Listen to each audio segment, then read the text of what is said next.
Саламатсыздар ме балалар? Бүгін біз қазақтың ұлттық ойыны Ханталапай ойынымен танысамыз. Ойынымызды бастамас бұрын қазақтың ұлттық биі Қаражорға биімен бойымызды сергітіп алайық.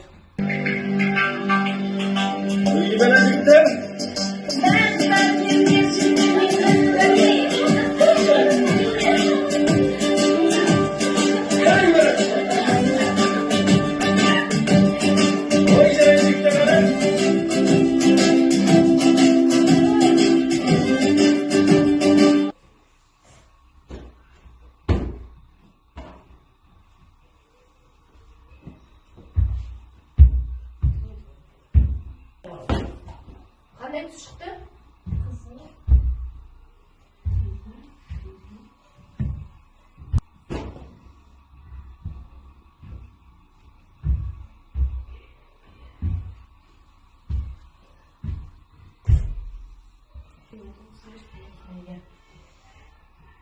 Vaqtra. Qizim.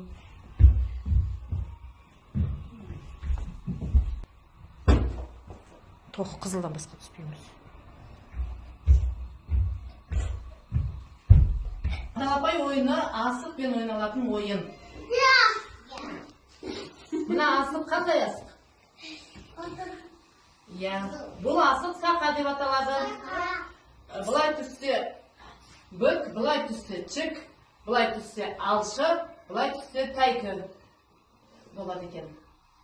Қазір осы сақа асығын мен қоржынына саламын, және міне мынадай ұсақ асықтар осындарын қоржынына саламын да араластырамын.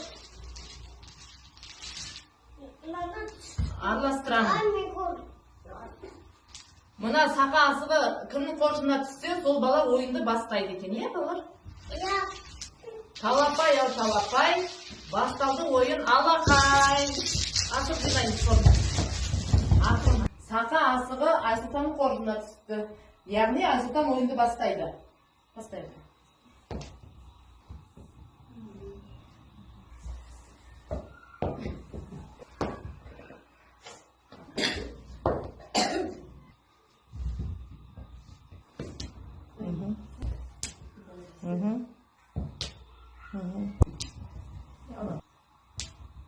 Асықтарын санаңдар. Дәуреннің қоржынында асықтар көп болды, е? Бүгінгі ойынның жеңімпазы Дәурен болды. Балалар, Ханталапай ойыны ұнады ма сендерге? Ол қазақтың ұлттық ойыны екен, е?